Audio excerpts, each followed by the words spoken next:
কৃষ্ণ আইলা রাধিকা সাজে না কেনে, হাতে নাই মোর চুড়ি রে কৃষ্ণ, রাঙা পৈছা নাই রে কৃষ্ণ, সাজবো আমি কি দিয়ে। ওগো কুসুম, শুনছো? আজ বাজারে বড় সাহেব আসবে, তাড়াতাড়ি বেরোতে হবে। মা কখন থেকে চা চা করে গলা ফাটাচ্ছে, একটু তাড়াতাড়ি দাও না। আরে বাবা, সাহেবের বড় চাকরি তো তোমার, আমার না। আমি কি রোবট নাকি? টিপটা একটু বাঁকা হয়েছে দেখছো না? আর তোমার মা তো সারাদিন রেডিওর মতো বাজে, কানে কম শোনে, কিন্তু মুখের স্পিকার তো সবসময় 100 ভলিউমে থাকে। ও বৌমা, চা কি আমায় স্বর্গে গিয়ে দিয়ে আসবে, নাকি আমি আজ চা পাতা সেদ্ধ করে চিবিয়ে খাবো? ইস, জমের অরুচি বুড়িটা সব শুনতে পায়। মা, জল গরম হচ্ছে, একটু সবুর করো। কি বললে? আঙুর ফল ধরছে? বলি, এই অবেলায় আঙুর কোথায় পেলে? আমাকে এক কাপ চা দাও বাপু, মাথাটা ঝিমঝিম করছে। মা, আঙুর না, বৌমা বলল জল গরম হচ্ছে। ওহ, কানে কি আর আগের মতো শুনি রে বাবা? তা বৌমা, কালকের সেই তিলের নাড়ুর বয়ামটা কোথায় রাখলে? জিভটা বড় লক লক করছে, দুটো মুখে দি। তা কোথায় গেল বলো দেখি বয়ামটা? সর্বনাশ, বয়াম তো কাল রাতেই খালি করে আমি খাটের তলায় লুকিয়ে রেখেছি। বুড়ি তো একদম গোয়েন্দা পুলিশের মতো ধরল, সব দিকে নজর বুড়িটার। কই গো, কথা বলছো না কেন? বোবা হলে নাকি? নাড়ুগুলো কি ডানা মেলে উড়ে গেল নাকি? মা, সেই নাড়ু তো কাল রাতে বিশাল এক ইঁদুরে টেনে নিয়ে গেছে। আমি ইঁদুরের সাথে দড়ি টানাটানি করলাম, কিন্তু ইঁদুরটা কি পালোয়ান! আমার হাত থেকে ছিনিয়ে নিয়ে গর্তে ঢুকে গেল। বলো কি কুসুম, ইঁদুরে তিলের নাড়ুর বইয়াম টেনে নিয়ে গেল? ইঁদুর নাকি বাঘ ছিল ওটা? তুমি দেখেছো তো ঠিক করে?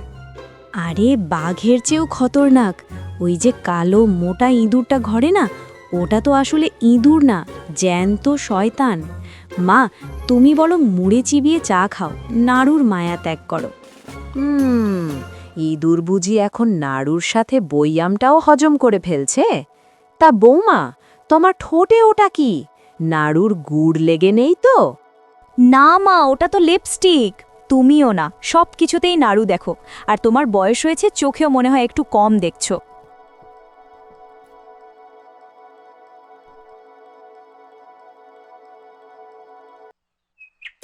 কুসুম একা একা মনের সুখে গজা চিবোচ্ছে। এমন সময় রতনকে আসতে দেখে তাড়াতাড়ি গজাটা আঁচলের নিচে লুকিয়ে ফেলে। ওগো, শুনছো? একটা খুব চিন্তার কথা আছে। তোমার মায়ের শরীরটা কিন্তু একদম ভালো যাচ্ছে না। কেন, কি হয়েছে? মা তো দিব্যি সারা বাড়ি ঘুরে বেড়াচ্ছে। আরে, ওই তো সমস্যা। কাল রাতে দেখলাম মা ঘুমের ঘোরে নাড়ু নাড়ু করে চিল্লাচ্ছে। আমি আজ সকালে পাড়ার হাজুরে ডাক্তার কবিরাজ মশাইকে জিজ্ঞেস করলাম।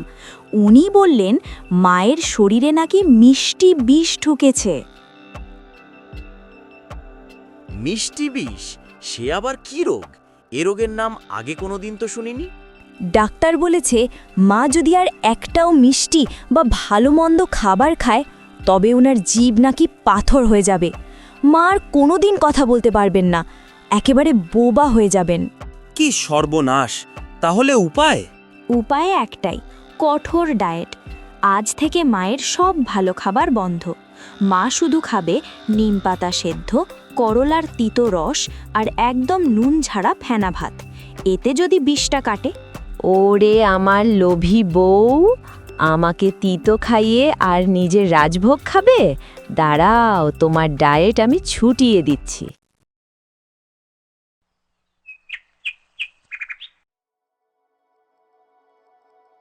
কুসুম একটা থালায় শুধু সাদা ভাত আর এক গাদা নিমপাতা সেদ্ধ নিয়ে শাশুড়ির সামনে গিয়ে বসল। মা, এই নাও তোমার অমৃত। ডাক্তার বলেছে এই নিম পাতা খেলে তোমার গলার আওয়াজ একদম কোকিলের মতো হবে। খাও দেখি লক্ষ্মী মা আমার। বৌমা, তরকারিটা খুব দারুণ হয়েছে। কি মা, কথা বলছো না কেন? ইশারায় কি বলছো? কথা বললে যদি পাথর হয়ে যায়, তাই আগে ভাগেই চুপ হয়ে গেলাম। ব্যাস, ক্যাল্লা ফতে। বুড়ি তো ভয়ে কথা বলাই বন্ধ করে দিয়েছে। এখন বাড়িতে আমার রাজত্ব। রতনকে গিয়ে বলবো মা এখন থেকেই বোবা হতে শুরু করেছে। কুসুম যখন নিজের খাবার খেতে ব্যস্ত, শাশুড়ি চুপি চুপি কুসুমের পেছন থেকে এসে তার জলের গ্লাসে এক চিমটে লঙ্কার গুঁড়ো মিশিয়ে দিলেন। ওহ, মাগো, জ্বলে গেল। জল জল। কি হয়েছে বৌমা? ইঁদুরে কি জলেও লঙ্কা মিশিয়ে দিয়ে গেছে? মা, আপনি কথা বলছেন না কেন? তাড়াতাড়ি জল দিন। জল চাইলে কুসুমকে হাওয়া করতে শুরু করল। বেশ হয়েছে, বোঝ, ইট মারলে পাটকেলটাও খেতে হয়।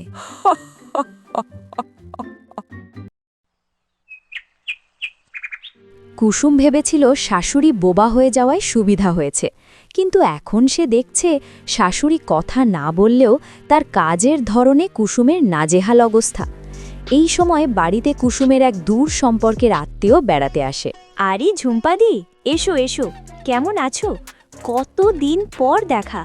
তুমি তো এই বোনকে ভুলেই গেছো। আর তুই বুঝি তোর এই দিদিকে খুব মনে রেখেছিস?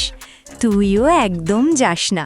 জানো দিদি, আমার শাশুড়ি তো এখন কথা বলতে পারে না, তাই বাড়ির সব দায়িত্ব আমার ওপর। আমি সব সামলাই। তাই নাকি? তা একটু চা নাস্তা খাওয়া, অনেক দূর থেকে আসছি। মা, দিদির জন্য একটু শরবত করে দাও তো, লেবু দিয়ে। ইশারায় মাথা নাড়লেন, যেন সব বুঝেছেন। কিন্তু তিনি গিয়ে নিয়ে এলেন এক গ্লাস তেতো করলার রস। নাও দিদি, একদম টাটকা শরবত। উফ, কুসুম, এটা কি দিলি?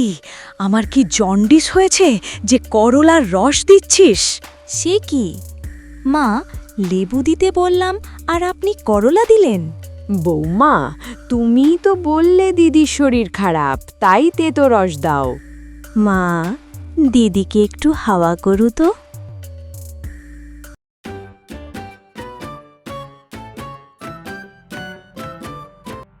থামো থামো, আমি কি খড় যে ঝাড়াই করছো?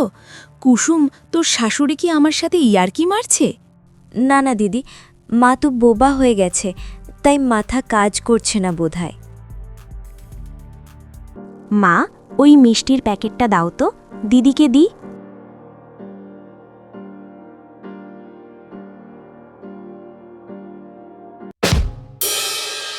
কুসুম, তোর গুষ্টির তুষ্টি, আমাকে মিষ্টির বদলে ঘুঁটে দিয়েছিস?